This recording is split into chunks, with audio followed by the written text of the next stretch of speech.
Bigla ka bang napatawag sa iyong pamilya, sa iyong mahal, o mga kaibigan, ngunit hindi mo sila makontak at hindi ka man lang makatanggap ng text galing sa kanila?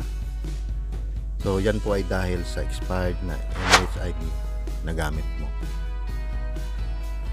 Hello guys, this is Smith and welcome back po sa aming channel. Yes, tama po. Dahil expired po ang Emirates na gamit mo. Dahil dito po kasi sa UAE, lahat po ng nakaregister na cellphone number or mobile number, itisalat man or do, ay kailangan po nating i-update tuwing mag-expire po ang ating Emirates ID.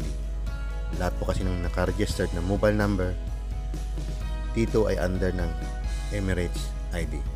So kapag hindi po natin na i-update sa araw ng pagbibigay nila ng notice through SMS, ay temporary po itong magbablock hanggang sa mablock na po ng tuluyan kung hindi po natin ito maasikaso. So paano ba i-update ang inyong Etisalat SIM na gamit ang Emirates ID at ang UAE Pass na hindi na po natin kailangan na pumunta pa sa branch ng Etisalat Center o saan mang Etisalat Kiosk, dahil magagawa po natin ang pag-update gamit po lamang ng ating cellphone. Kailangan po ay meron po tayong verified UAE Pass na naka-install sa ating phone at bagong Emirates ID. So una, kailangan po natin na mag-login sa may Etisalat app with UAE Pass. Then after po natin mag-login, click po natin ang confirm gamit po ang UAE Pass. Then enter po natin ang ating personal identification number or PIN.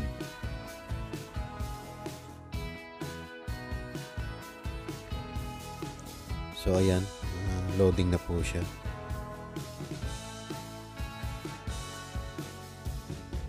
Then dito sa dashboard, tap po natin ang update now, or punta po kayo sa profile, then itap po ang update my Emirates ID. Then and po ay type po natin ang continue gamit ang UAE Pass. So ayan. So, may mga multiple account, then piliin po natin ang account or numero na gusto po nating i-update. Ang hindi mapipili na account or numero ay tuluyan ng hindi po magagamit. Then tap po natin ang continue gamit ang UAE Pass. Yan, send na po ang authentication request sa UAE Pass application or apps.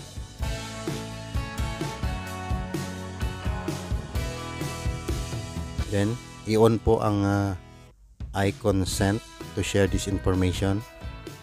Then itap po natin ang allow document sharing.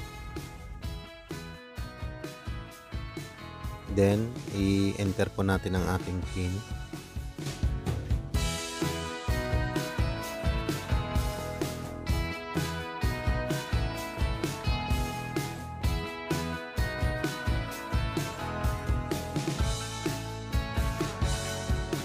Then napupunta po tayo dito. I-review po natin ang ating mga nailagay na mga detalye dito sa may Etisalat app natin. Then i-add po natin ang ating numero at saka email ID. Then i-check po natin ang agree to attestation of identity.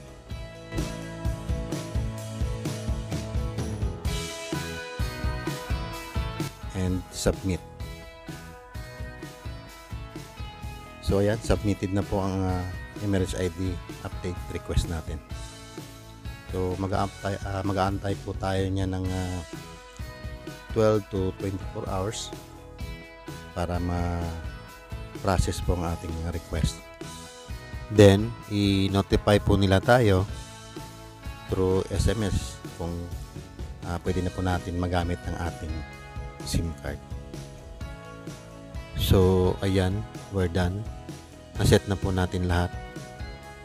Pero, kung naharap po kayo sa isang problema sa pag-update ng inyong SIM card na tulad po nito, ay may paraan po kung paano mariresolba ang mga ganitong issue. At kapag po nagkaroon ng error, tulad po ng nakikita nyo sa screen, ay i-open po ang UAE Pass.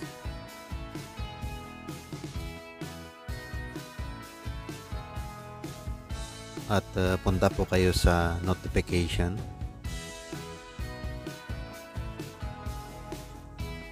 Then, click po natin yung may itisalat and then proceed. I-turn on po ang I consent to share this information. Then, click po natin ang allow document sharing. Then, enter po natin ang ating personal identification number or PIN.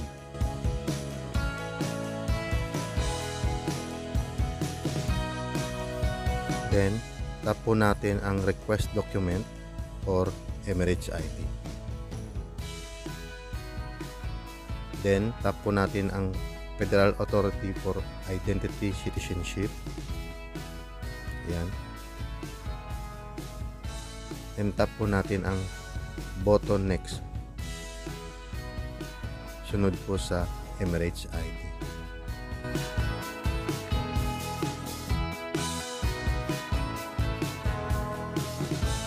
Then, turn on po ang consent and confirm. So, ayan po. So, ayan. Successful po ang ating pag-update. Hello guys, ako si Meet.